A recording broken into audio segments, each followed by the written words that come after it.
Olá, boa tarde, seja bem-vindo ao Central Agora RN. Hoje é quinta-feira, 18 de setembro. Estamos chegando com mais uma edição do nosso programa para você. Você já sabe, é o seu novo compromisso diário de segunda a sexta-feira a partir do meio-dia, no canal do Agora RN no YouTube, pelas nossas redes sociais. Tem sempre informação, análise, opinião e entrevista ao vivo para você, comigo, Thiago Rebolo, e sempre com convidados especiais.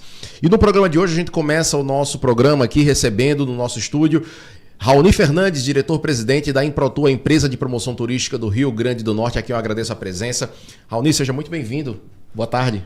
Boa tarde, Thiago. Eu que agradeço o convite. Boa tarde aos espectadores do Agora RN. Parabéns pelo novo programa. E que bom estar aqui na segunda semana. Terceira semana. Terceira semana, que bom.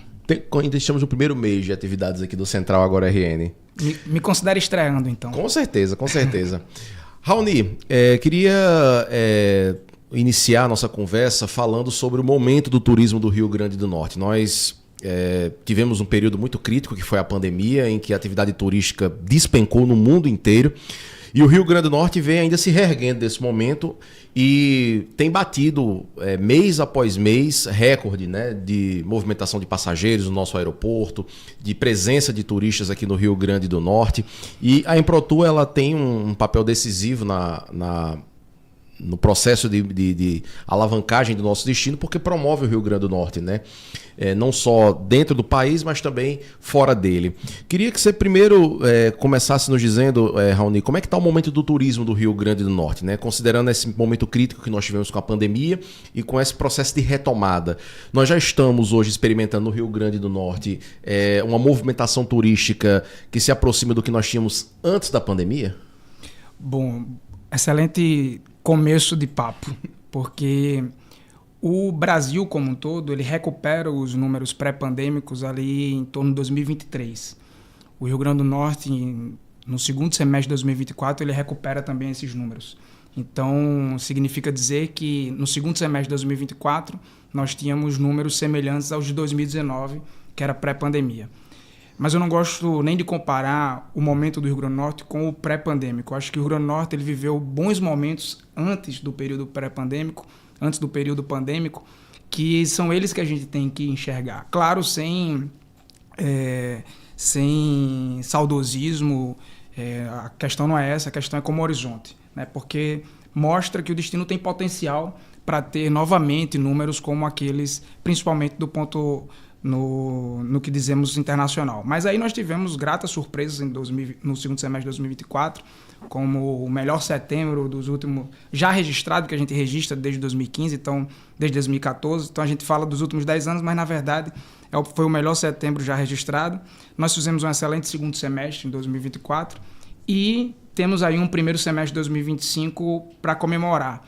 Eu digo que mais do que comemorar, que eu acho que é bom comemorar as pequenas vitórias, mas entender os caminhos. Eu acho que eles apontam que estamos em caminhos certos em algumas decisões que nós tomamos.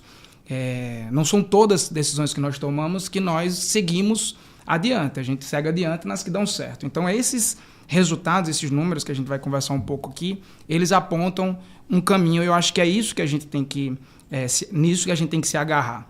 E aí, 2025, o Brasil bate seus próprios recordes de turismo internacional, um ano sem Copa do Mundo, um ano sem Olimpíadas, e ele bate seu recorde de turismo internacional. Agora, ainda em setembro, na verdade eu acredito que foi ontem que isso aconteceu, o Brasil teve o maior número de turistas internacionais da história ainda em setembro, ou seja, ainda em outubro, falta novembro e dezembro para compor isso. Nós ultrapassamos a barreira ali dos 6,8 milhões de turistas e podemos chegar acima dos 9 milhões de turistas internacionais. Eu acho que isso é uma característica de um Brasil que volta a dialogar com o mundo, com a sua perspectiva da diversidade, né? O Freixo, que é o presidente da Improtur, acho que ele é muito feliz, Thiago, quando ele diz que é um Brasil que voltou, um Brasil com S. Ele fala muito nisso. E eu concordo com ele. E o legal é que o Rio Grande do Norte agora, ele meio que embarca nesse Brasil que está decolando. Porque nesse primeiro semestre de 2025, o Rio Grande do Norte cresceu acima da média nacional.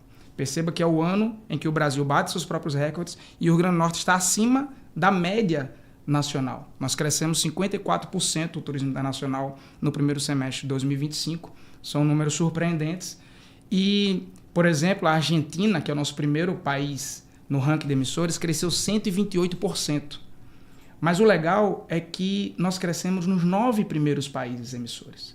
Significa dizer que nós demos esse boom na Argentina, muito bem posicionado enquanto Brasil, porque o turismo internacional é macroeconomia e geopolítica, né? A gente trabalha, faz nosso trabalho de inteligência, a promoção, mas tem que estar sempre atento a essas tendências macroeconômicas. E foi o que aconteceu com a Argentina, né? Quando deu esse boom de argentinos para o Brasil, o Rio Grande do Norte estava bem posicionado. E estar bem posicionado o que é? Estar bem posicionado é a gente ter um novo posicionamento de destino do ponto de vista de branding, de marca. Um destino hoje que se vende como verde, como sustentável, porque é um destino que tem toda a sua energia limpa e renovável. Toda a energia que circula nas redes de transmissão do Rio Grande do Norte é limpa e renovável. Hoje nós utilizamos isso no marketing de destino, né? É um destino que tem 11 unidades de conservação ambiental. Nós podemos dizer que é um destino que se preocupa com a descarbonização do planeta, Tiago. E aí, isso tem atraído cada vez mais o interesse do turista internacional, principalmente o europeu. Sobretudo o europeu, eu ia falar agora, né? O turista europeu valoriza muito, né? Essa característica do destino. Sem dúvida. Ele está cada vez mais interessado em ir para destinos. São duas coisas que eu acho que nos posicionou bem no internacional. Uma é essa questão do verde sustentável, atrai muito o interesse do turista europeu, do latino-americano, mas também a experiência, o turismo de experiência. O Rio Grande do Norte é um destino de sol e mar, não há como negar, mas até quem busca belas praias, hoje não quer mais só belas praias.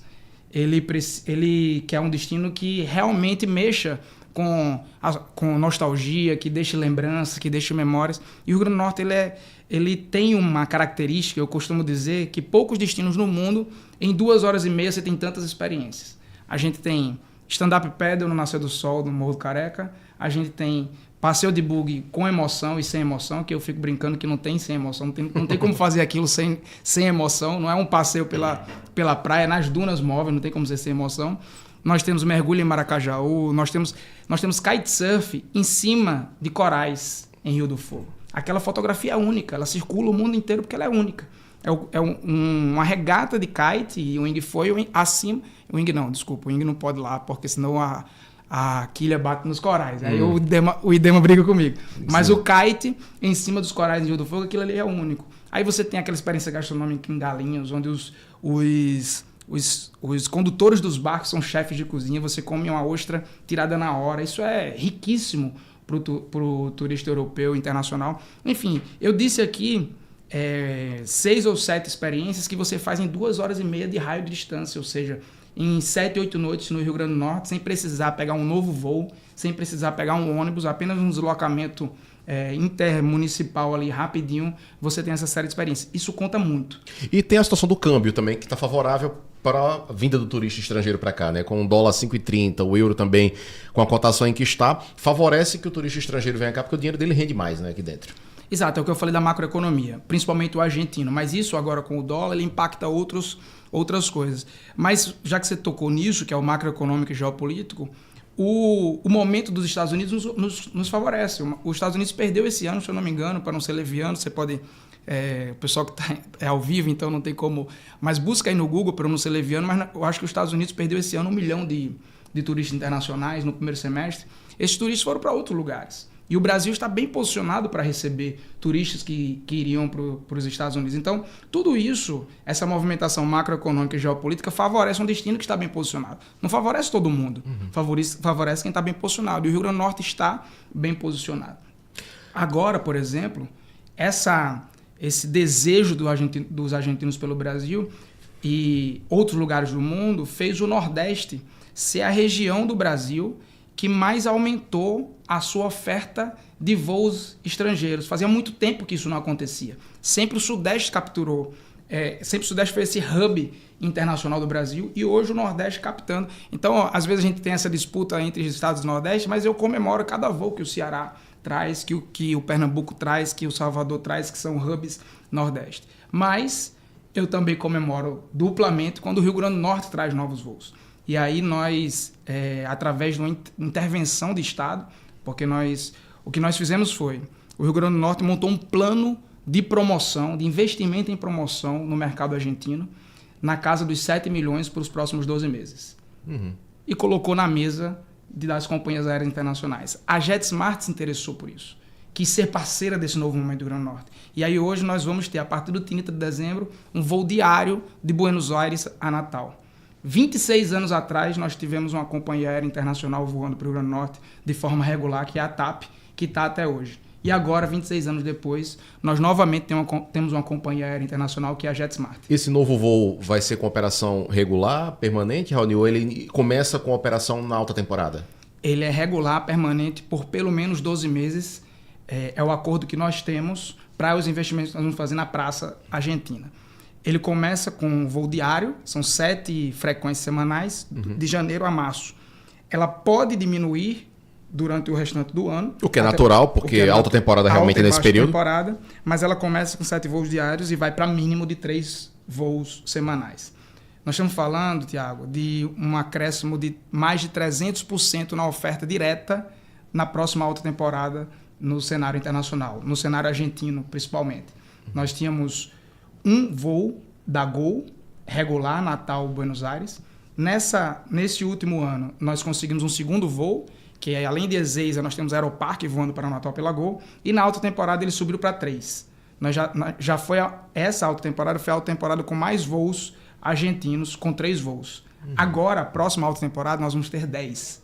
É mais de 300% de acréscimo de oferta aérea de Buenos Aires para Natal. Então isso mexe com toda a América Latina, tá, Tiago? Perfeito. Raoni, eu queria que você detalhasse um pouquinho como é que tem sido esse trabalho de promoção do destino Rio Grande do Norte, né? Você está falando muito sobre a Argentina, mas até expandindo essa leitura, né, para outras praças também que podem ser importantes emissários de turistas para o Rio Grande do Norte. Além de estar presente nas feiras, fazendo essa divulgação, desse trabalho junto às companhias aéreas, se você pudesse listar aqui as 3 principais ações que a Improtur hoje desenvolve para tentar captar esse turista, sobretudo o internacional, né? Que é um turista que vem com maior poder aquisitivo, que faz circular mais dinheiro aqui no Rio Grande do Norte. Quais são essas ações que a Improtur está desenvolvendo hoje, Raoni? Então, primeiro, muito bom você mencionar. Eu estou falando muito da Argentina porque um voo novo mexe com a nossa narrativa, mexe com o que nós temos a dizer. Mas a verdade é que o Rio Grande do Norte, tendo crescido para os 9 primeiros países do ranking de emissores, significa dizer que nós temos feito um trabalho amplo, né? Porque os 9 primeiros cresceram e nós só temos voo direto de 2 deles. 7 dos 9 não tem voo direto. Sim. Então nós estamos atuando em conectividade também. O outro é Lisboa, para quem não sabe, né? Exato. Mas independente de ter o voo direto ou não, nós também mexemos na conectividade. Melhorar a conexão, fazer um trabalho de inteligência, principalmente, em que dialoga com as companhias aéreas para que elas modifiquem os horários de alguns hubs, por exemplo, com Guarulhos. Nós temos muito voos latino-americanos desconfortáveis com Guarulhos e Galeão. Nós atuamos nisso. A própria Europa hoje se conecta melhor com o Rio Grande do Norte, mesmo tendo apenas a conectividade com Lisboa. Então, isso é um trabalho que eu diria que é o primeiro. Você pediu 3. Sim. O primeiro é o trabalho de inteligência. A Improtur hoje lidera, do ponto de vista de destino, a inteligência de mercado. Ouvir o mercado para entender como ele está se comportando. O perfil do turista, a conectividade, as praças. O que é cada produto nosso dialoga com o destino. Por exemplo, o kitesurf que eu mencionei, sim, a experiência. O Rio Grande do Norte ele tem capacidade para ser o principal destino brasileiro de kitesurf. Por conta da sua geografia privilegiada, ele tem mais temporada de evento que os outros estados. Nós não vamos divulgar kitesurf em todo lugar. Nós vamos divulgar kitesurf onde busca kitesurf. E aí nós temos cases. Por exemplo, quem voa para o Ceará em busca do kitesurf é o nosso principal cliente. Então nós temos que fazer uma atuação nesse sentido. Então a Improtur lidera isso. E aí eu devo dizer, Tiago, que nessa gestão a gente tem conseguido não só ser transparente com o trade, a respeito da nossa estratégia, mas trazê-los para dentro da estratégia. Hoje nós temos e-books de planejamento, temos 2 e-books, um do mercado nacional e um do mercado internacional, onde o trade ele não só sabe o calendário das feiras e eventos do que nós estamos fazendo, mas ele sabe o porquê. E sabendo o porquê, perceba que um hotel ele não consegue ir para todas as feiras, né? Então, os maiores até que conseguem, mas outros eu preciso escolher 3, 4 feiras. Eu vou para essas feiras por quê? Porque ela é a maior? É essa informação que me basta? Não, eu vou porque essa feira atrai esse perfil de cliente, essa feira tem essa praça oportunidade, tem uma nova conectividade para o próximo período, e aí eu tomo a minha decisão se eu vou para essa feira, se eu faço tráfego pago nessa praça, se eu atuo com o meu comercial nessa praça ou na outra, quando não tenho condições de ir para duas. Então, essa distribuição de estratégia que nós temos feito em parceria com o Trade tem sido muito importante para o novo momento, e eu acredito que parte desse resultado é em função disso. Perfeito. Raoni, um outro ponto que eu queria abordar contigo é no que diz respeito aos preços das passagens aéreas, né?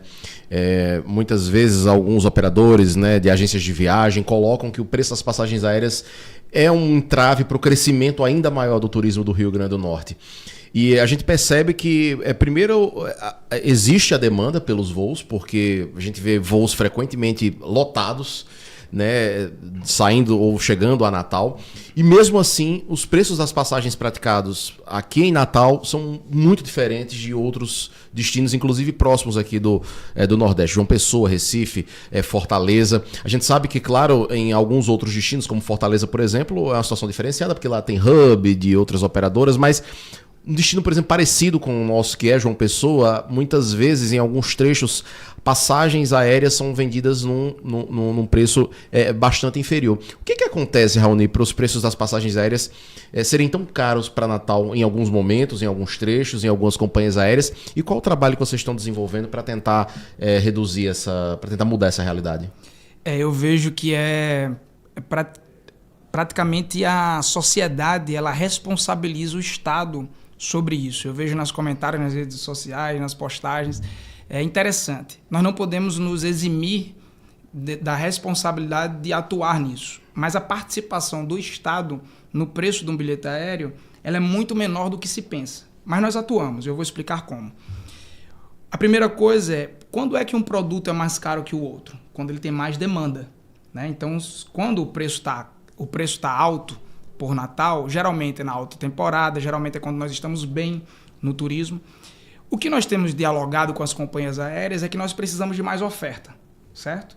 Aumentando a oferta, nós vamos ter mais espaços nos voos para que esses preços dessas passagens melhorem.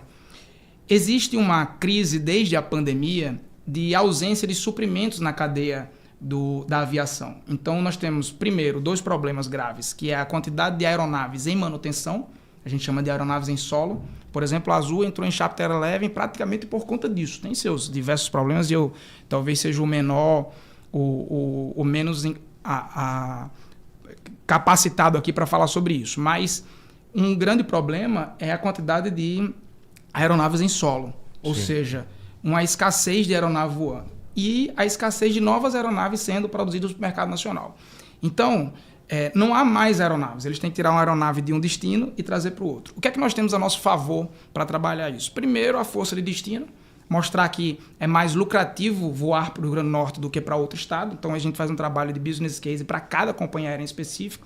E aqui eu já dou o spoiler de uma boa notícia, que as 3 companhias aéreas nacionais apresentaram a perspectiva de crescimento para 2026 na casa dos 2 dígitos. Então, nos últimos 3 anos, uma companhia cresce, as outras 2 não. O que nós temos de novidade no panorama para o próximo período é um horizonte onde as 3 apresentam perspectiva de crescimento para o Rio Grande do Norte em 2026. Isso é muito bom, para além do acréscimo da oferta internacional. Mas o outro ponto que torna o preço de uma passagem mais cara ou menos cara é o custo não só do voo, mas da distribuição. E aí você tocou num ponto muito importante. A Fortaleza tem um hub, que é a Latam, Recife tem um hub, que é a Azul, e Salvador tem um hub, que é a Gol. O hub, ele ajuda a distribuir, então ele divide a conta do bilhete. Ele voa para Fortaleza sabendo que ele pousa, passa uma hora, ele já voa para outro lugar, então ele divide a conta e aquele bilhete se torna mais econômico. 14 anos atrás, se eu não me engano, 15 anos atrás, nós tivemos a oportunidade de ser um hub. E nós perdemos essa oportunidade, né? Até saiu recentemente a notícia como se tivesse sido agora, Tiago, mas isso foi 15 anos atrás. Nós podíamos ser hub da Latam hoje. Mas bem, não quero chorar o leite derramado. A verdade é o que nós podemos fazer agora. E agora nós temos a nosso favor a política de ICMS, O Rio Grande do Norte tem uma política de tributação para as companhias aéreas, onde as companhias aéreas têm um desconto no ICMS do QAV, que é o querosene da aviação, o combustível da aeronave. Então, quando ela abastece no Rio Grande do Norte, ela paga imposto. E esse imposto ele é reduzido se ela cumprir uma série de metas que a gente estabelece, né? A Latam e a Gol têm a assinatura desse decreto conosco hoje. E eles cresceram a sua oferta em virtude disso. Esse crescimento de oferta ajuda a diminuir o preço das passagens. Mas o que aconteceu? O crescimento da oferta, a demanda atendeu. E quando a demanda atendeu, os voos estão lotados, mesmo com o crescimento. O que significa dizer que nós hoje estamos com load factor médio na casa acima dos 86%. As aeronaves dessas 3 companhias aéreas estão em load factor médio acima de 86%. São voos praticamente lotados. O que nós precisamos nas oportunidades de novas aeronaves, nas oportunidades de mercado, atrair cada vez mais oferta para esses preços baixarem. Mas deixa eu fazer um comentário interessante, que eu tenho amigos em Fortaleza, um deles é o Aldemir, com certeza você conhece, que ele foi secretário de planejamento. E ele comentou que ele disse que ele está morando em Fortaleza, né, que ele está no BNB agora. E ele disse que a maior reclamação de quem se relaciona com ele em Fortaleza é que o preço da passagem é mais caro do que nos outros lugares do Brasil. Uhum. E aí um dia desse, Rui, que é o Rui Gaspar, muito conhecido pelo Turismo Potiguar, que já foi secretário, enfim, ele acabou de arrendar, não sei se é essa palavra certa, o Tambaú em João Pessoa. Sim. E aí eu fui lá parabenizá-lo e fui ver os comentários da postagem. Os paraibanos reclamando que o aeroporto de João Pessoa era o mais caro, os bilhetes aéreos eram mais caros do que os estados vizinhos. Isso acontece, Tiago, porque a impressão que você tem quando você vai adquirir o bilhete, principalmente quando é de última hora, muito depende do período que você vai comprar. Então, em períodos do ano, vai voar mais caro por João Pessoa do que por Natal, e em períodos do ano vai voar mais caro de Natal do que João Pessoa. Eu não tenho a informação, isso é uma informação empírica, eu não tenho ela oficial. A FEComércio tem um setor... O radar das tarifas aéreas. Exato, que é coordenado pelo George Costa, que já tem um tempo que eu não me abasteço das informações dele. Mas eu lembro que no ano passado eu pedi para ele fazer um levantamento e nós estávamos no mesmo nível dos principais concorrentes, Alagoas, mesmo Alagoas sendo mais perto do Sudeste, entendeu? Então Alagoas, Paraíba, estávamos todos na mesma linha, pouca divergência para cima ou para baixo. Então é mais uma impressão, eu devo dizer. É difícil dizer isso porque eu vou receber muita reclamação. Não é não, porque eu estou olhando agora, a passagem está mais cara. Mas, de fato, existe uma... Eu mesmo vou ser o primeiro que vou divergir disso. Impressão maior do que o que realmente é. Talvez realmente seja uma questão de destinos ou de períodos do ano em que se vai voar, mas eu já tive a experiência eu não viajo tanto quanto empresários, precisam se deslocar com mais regularidade, mas em períodos de férias em que eu saí, que eu viajei, o mesmo destino para o qual eu precisava me deslocar, normalmente no Sudeste, São Paulo, Rio de Janeiro, Belo Horizonte, você pesquisa passagem saindo de Natal um valor, eu já cheguei a voar por Fortaleza indo para o Sudeste, acho que foi para Belo Horizonte uma vez que eu viajei, eu paguei 1/3 do valor que era por Natal, no mesmo dia, na mesma viagem. Então, assim, isso eu imagino que afete o nosso turismo. E uma outra questão que eu também já ouvi alguns operadores do turismo falarem, Raoni, é que em função de o preço das tarifas aéreas em algum momento ser mais elevado do que nos outros destinos, para compensar e o destino ficar mais competitivo, as tarifas praticadas nos hotéis aqui em Natal, aí sim estão em um patamar, ou estavam até um pouco tempo atrás, num patamar bastante inferior dos demais estados, para poder, na hora de formar o pacote, o destino não perder competitividade. Isso ainda é uma realidade que existe aqui ou isso melhorou nos últimos meses, nos últimos anos, Raoni? Eu vou começar pelo seu primeiro comentário, sim, você citou Fortaleza e Recife. Fortaleza e Recife, dificilmente nós teremos tarifas competitivas porque eles são hubs. Mas a João Pessoa também. Mas João Pessoa e Maceió, eles se comportam da mesma maneira que Natal. Então vai ter essa variação a depender do período do ano. Sobre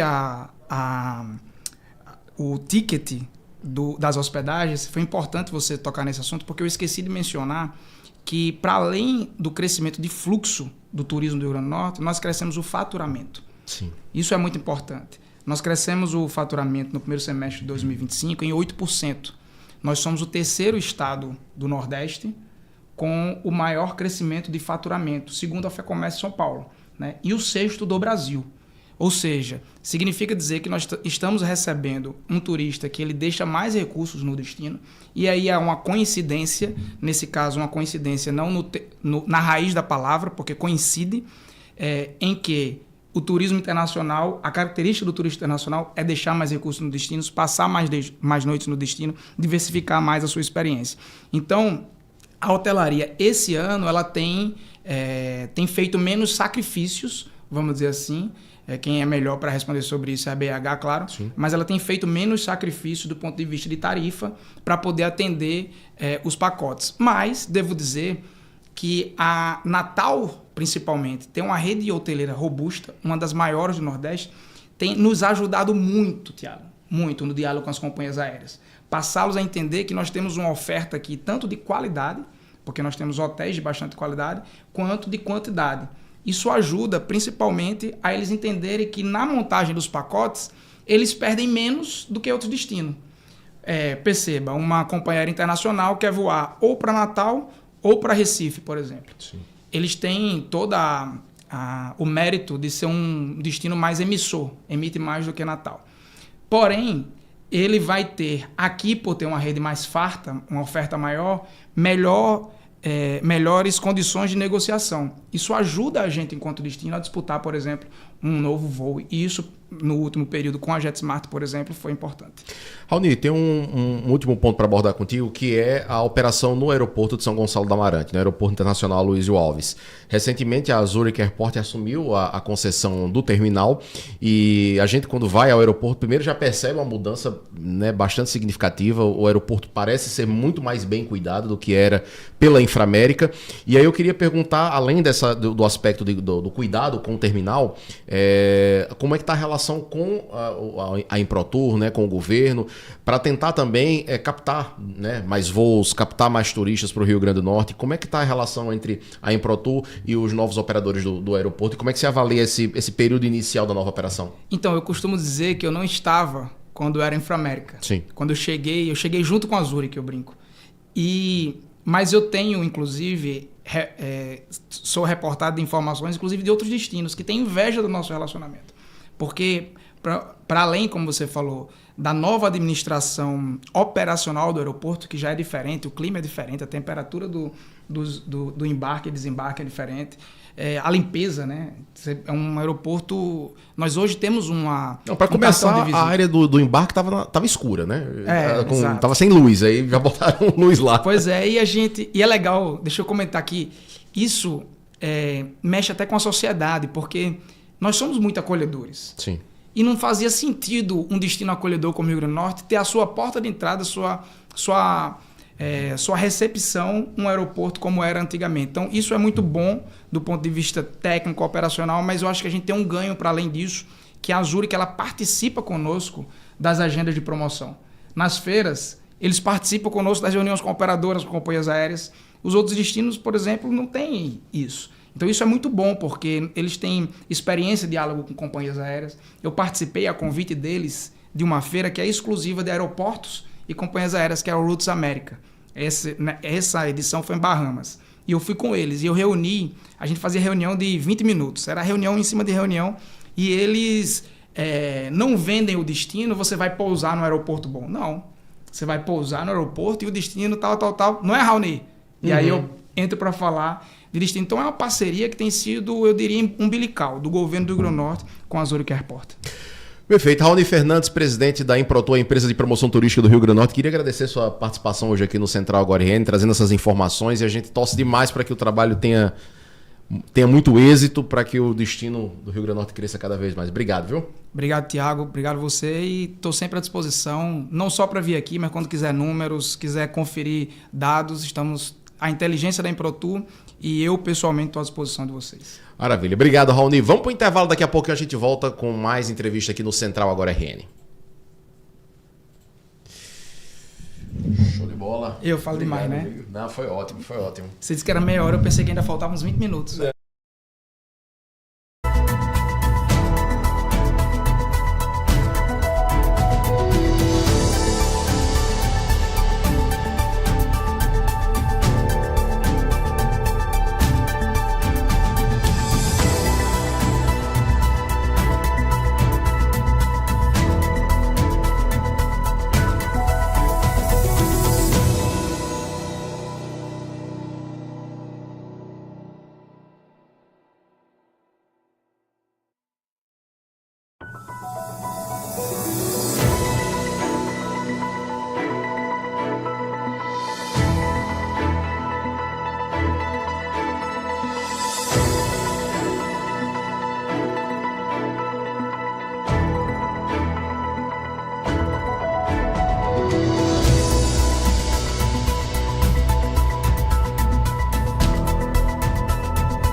Estamos de volta com o Central Agora RN nesta quinta-feira, 17 de setembro.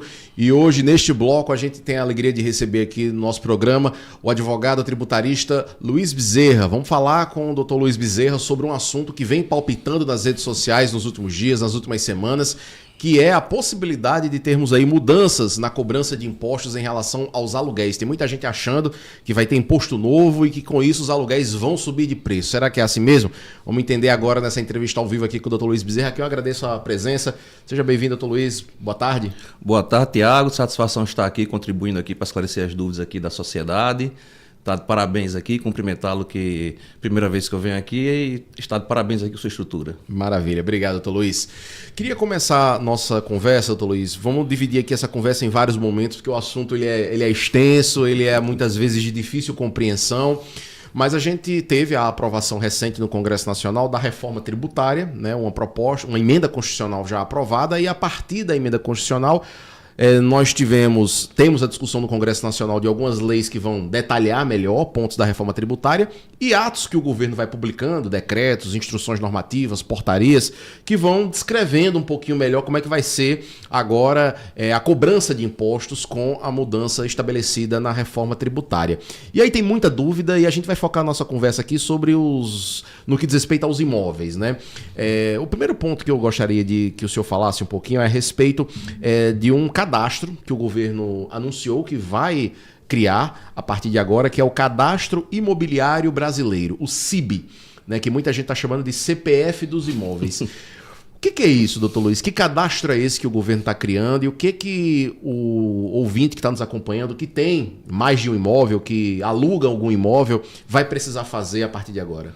Então, Tiago, esse cadastro, como você mesmo disse, teve a reforma tributária que foi implementada por uma emenda constitucional e em janeiro iniciou-se a regulamentação da reforma tributária. Houve a aprovação da lei complementar em janeiro que criou o IBS e o CBS. E é você aqui bem objetivo e tentar falar uma linguagem mais popular possível. Antigamente, até pouco tempo atrás, a gente tinha PIS, COFINS, ICMS, ISS, tem esses 4 impostos. Então, na verdade, ainda estão valendo. Ainda estão valendo, realmente. E com a reforma tributária tentou simplificar e está conseguindo simplificar, reduzindo a quantidade desses impostos.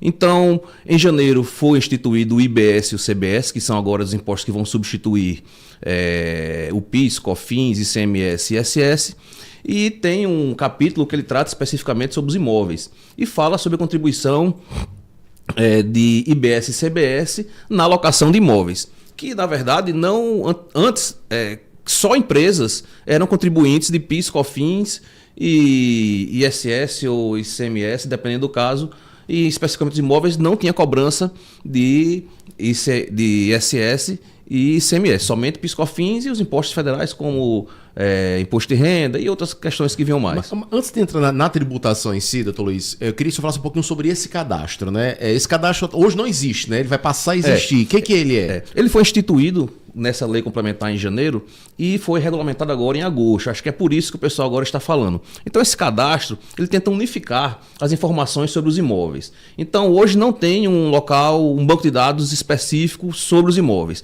Os cartórios juntam algumas informações, por outro lado, imóveis que não têm registro ficam somente na prefeitura, são aqueles imóveis de posse. Então, assim, fica um pouco espalhadas essas informações. Com certeza, né? Porque se a gente tem 5.500 municípios pelo país afora, são praticamente 5.500 cadastros. Exatamente. Fora que em muitos municípios tem mais de um cadastro, porque tem mais de um cartório, muitas vezes alguns estão na prefeitura, outros estão no cartório. Isso. Então, com essa regulamentação, os cartórios têm até 24 meses para implementar esse CPF dos imóveis nas suas certidões. E eles estão fazendo esses lançamentos já. Já tem município, inclusive, que já antecipou-se ao prazo, já está emitindo as certidões com essas informações. Então, doutor Luiz, esse cadastro, o cidadão que tem um imóvel ou mais de um imóvel não precisará fazer nada? Vai ser o próprio cartório, a própria prefeitura que vai repassar as informações para o governo? Isso, Tiago. Não somos nós, contribuintes, que vamos fazer esse cadastramento. Uma declaração. Isso. Quando o imóvel vai ser vendido, então ele pega essa informação e atualiza o valor dele, metragem, o titular, neste cadastro nacional. E todos os órgãos que vão ser feitos, por exemplo, vai fazer uma doação de um imóvel, passa pelo cartório, também vai colocar. Então, essa plataforma que está sendo implementada, do CIB, todos os órgãos vão colocar, tanto o cartório, como prefeituras também vão alimentar, e o fisco estadual também vai implementar, e a Receita Federal também vai fazer parte desse cadastramento. Tudo que mexer com imóvel, ele vai atualizar no cadastro lá único que vai ser desses imóveis. É tipo um CPF com dígito verificador também. Acho que por isso que o pessoal está chamando de CPF, que até dígito verificador tem. Mas, em grosso modo, é a unificação dos cadastros, que não é nada novo, que já há muito tempo já se fala nisso para tentar se organizar e ter acesso com as informações centralizadas dos imóveis. E em tese é uma coisa positiva, né, doutor Luiz? Eu queria que o senhor falasse, inclusive nessa ótica, enquanto advogado tributarista, se o senhor considera essa unificação positiva, né? Porque num lugar só, primeiro, o contribuinte vai ter lá, né, as suas informações compiladas, sem precisar ficar pegando certidão aqui e acolá.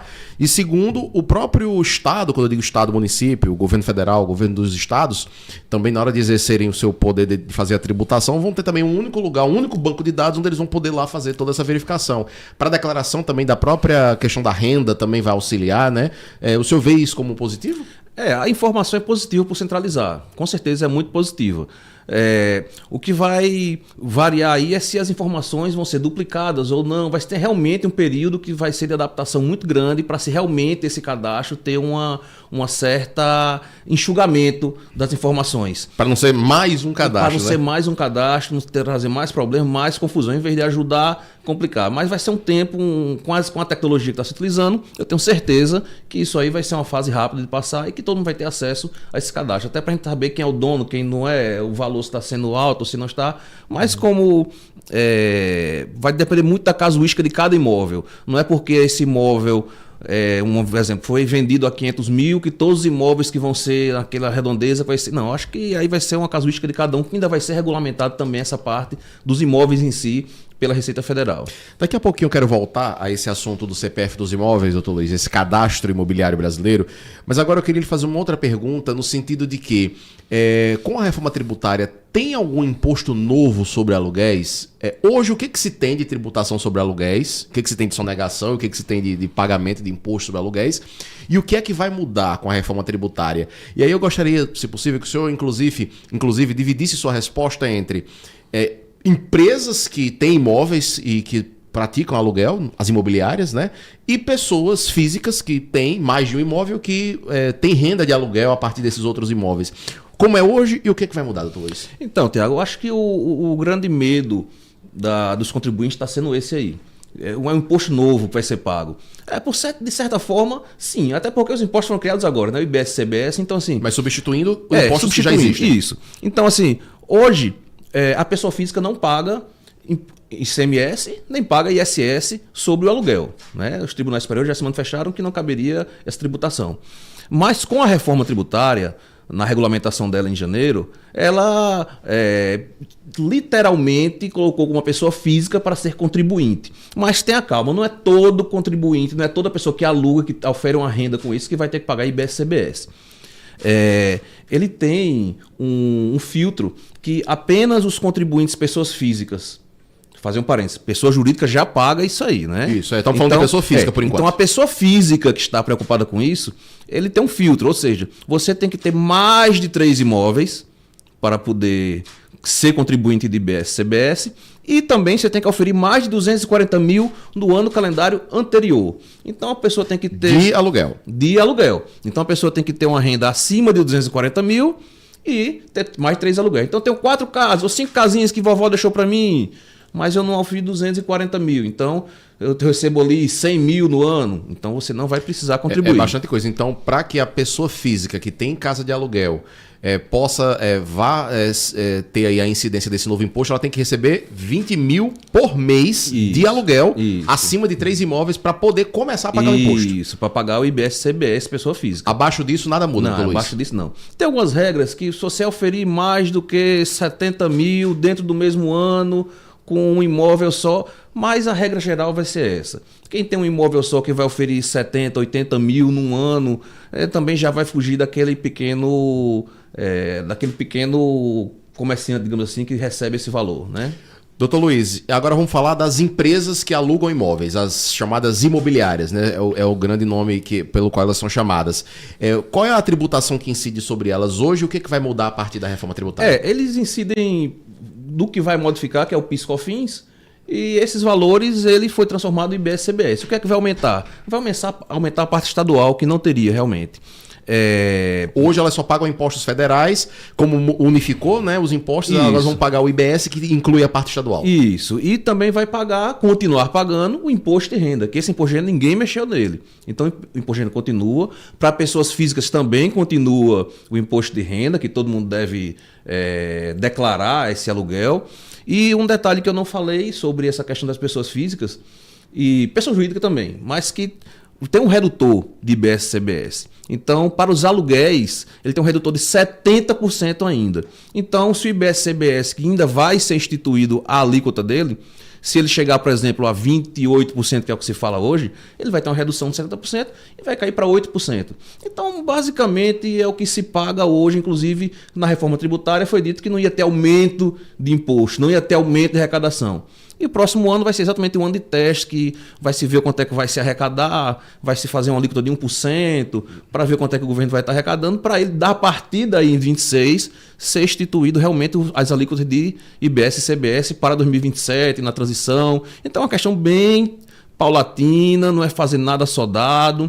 Agora, é importante quem tem vários imóveis e quem ofere uma renda superior a 240 mil, tentar se legalizar, fazer uma pessoa jurídica, uma imobiliária, e a partir daí tudo vai ter custo, vai. O custo está aumentando, tá. A fiscalização está aumentando, está. Não tem como negar. Doutor Luiz, mas voltando às imobiliárias, então, só para a gente resumir aqui, considerando que a alíquota final do IVA dual aí, né, o IBS e o CBS, seja instituída em 28%, não vai ser essa alíquota que vai valer então, para os aluguéis, vai ter uma redução de 70%, que cairia ali para algo em torno de 8%. Isso é o que as imobiliárias já pagam hoje, considerando todos os impostos que elas pagam?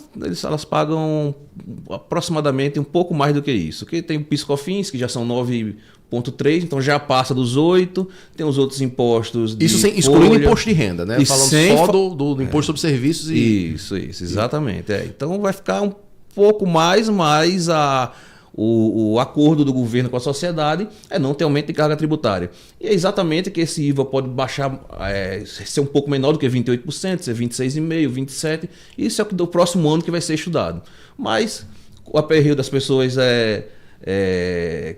não pagar esses impostos, as pessoas físicas. Então, com esse filtro, o redutor, tem mais um redutor social, que a cada imóvel alugado para uma pessoa física, ele tem mais R$600 de desconto na base de cálculo, e por aí vai se reduzindo. Perfeito. Essa era outra pergunta que eu queria fazer ao senhor, inclusive. O ministro Fernando Haddad publicou um vídeo nas redes sociais nessa semana explicando que, além dessa redução em cima da alíquota final do IVA, pessoas físicas que aluguem um imóvel e que estejam no cadastro único até o valor de R$600, elas vão ter direito a fazer jus ao cashback de imposto, né? Queria que você explicasse o que é o cashback, né, que vai valer no caso para essas pessoas. Isso, o cashback está sendo implementado ainda e o governo a Receita Federal deve fazer uma instrução normativa detalhando, e o que se espera é exatamente a justiça fiscal. Aquele que é contribuinte de baixa renda e que pague os valores com aluguel, se falou-se em valor de cesta básica, de alguns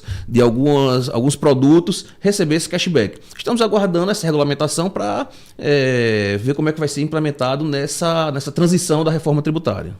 Mas, em linhas gerais, doutor Luiz, o cashback significa o quê? A pessoa pagou o aluguel lá, R$600. Se for de uma imobiliária, por exemplo, vai ter tido ali o pagamento do imposto, né? Que é pago pela imobiliária, mas certamente vai ser embutido no preço do aluguel. Aí essa pessoa ela depois vai poder pedir o imposto de volta que ela pagou, é isso? Hoje a compensação tributária é comum entre as empresas, né? Então, quando a empresa paga um pouco mais de imposto ou se acredita de algum tributo que foi pago de forma monofásica, eles podem compensar esses tributos que estão pagos com contas a serem pagas.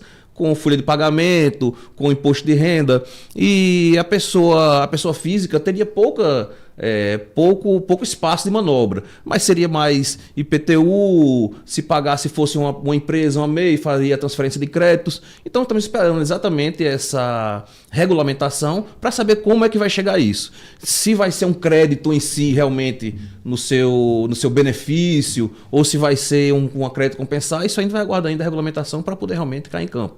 Está começando agora as regulamentações. Tem muita incógnita ainda, né, doutor Luiz?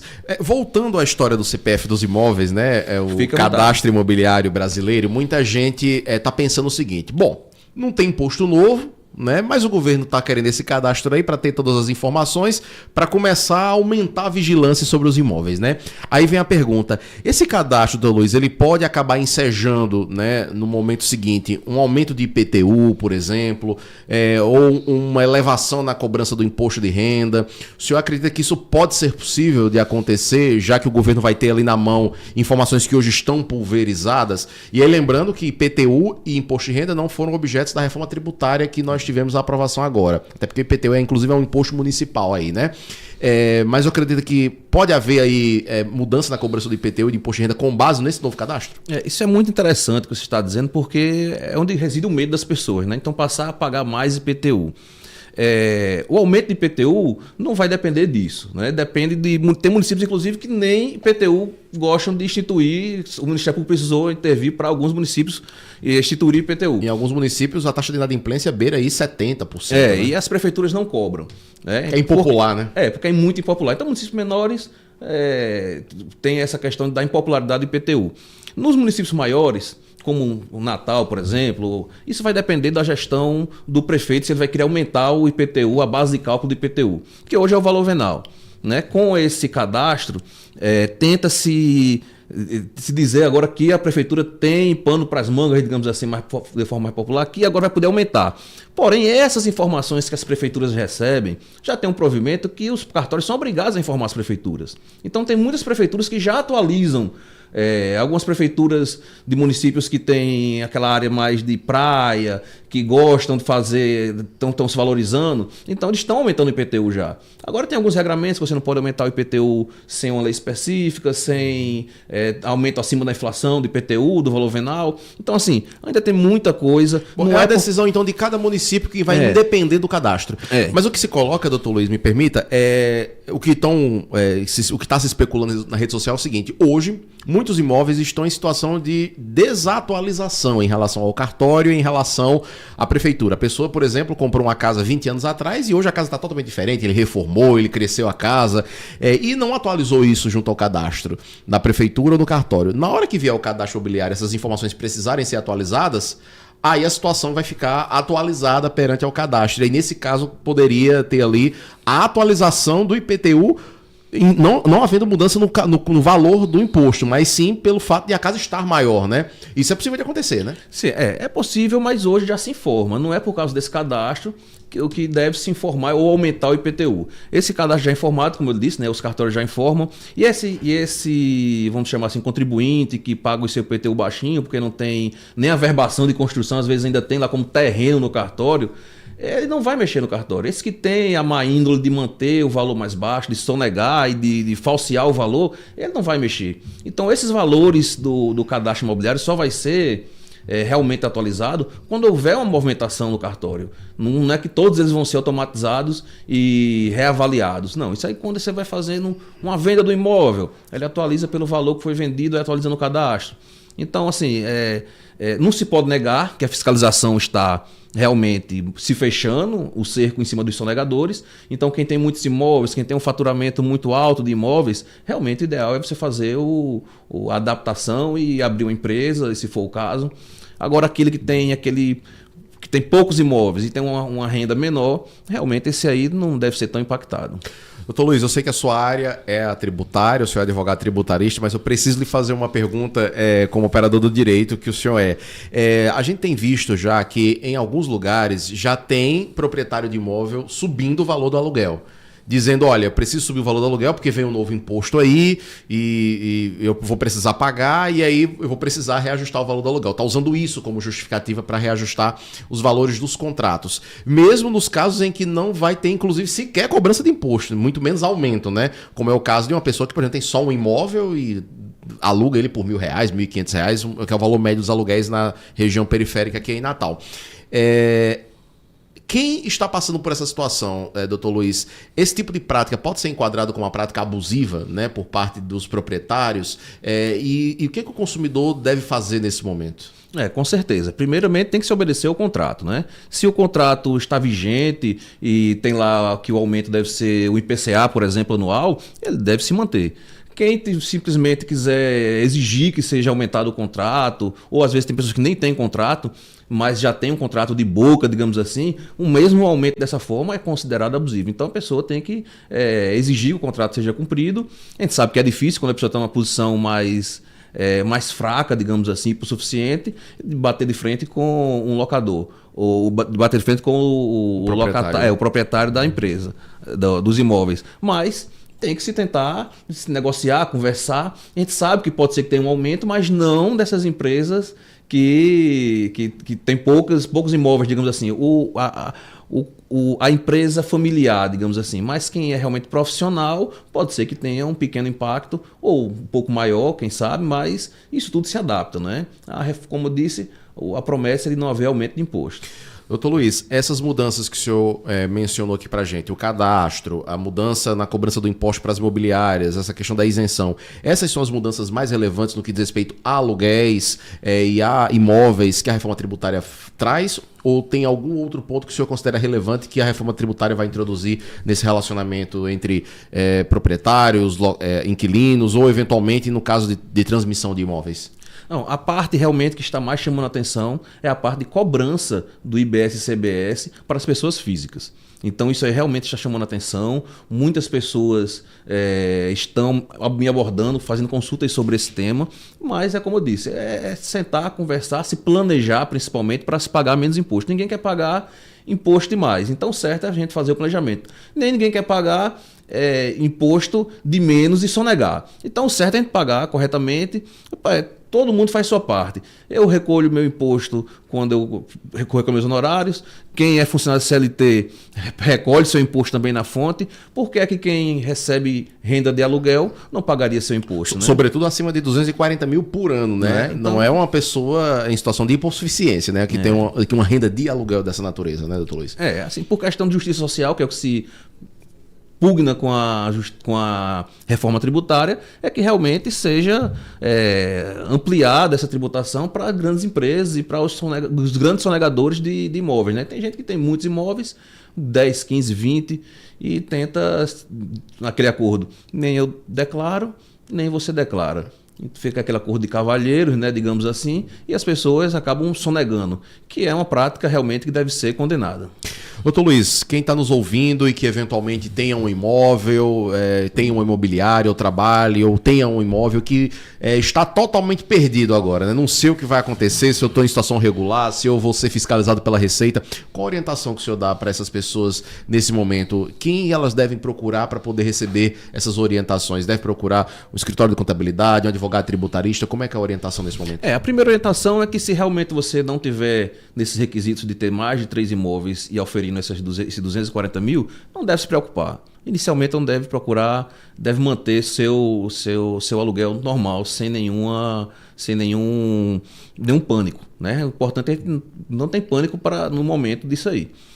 Aquele que tenha maior quantidade, maior renda e mais empresas e ainda não fez seu planejamento, é muito importante você procurar um planejador de imóveis, um planejador sucessório, tributário e um contador especialista nessa parte de imóveis, porque realmente a reforma tributária tem um período de transição e quem estiver sozinho nisso e achar que vai conseguir eventualmente que estiver sonegando e continuar sonegando, realmente vai se fechar o cerco em volta dessa pessoa. Realmente deve procurar para não ter perigo de multas, ter problemas, que com a Receita o apelido é Leão, não é por nada, né?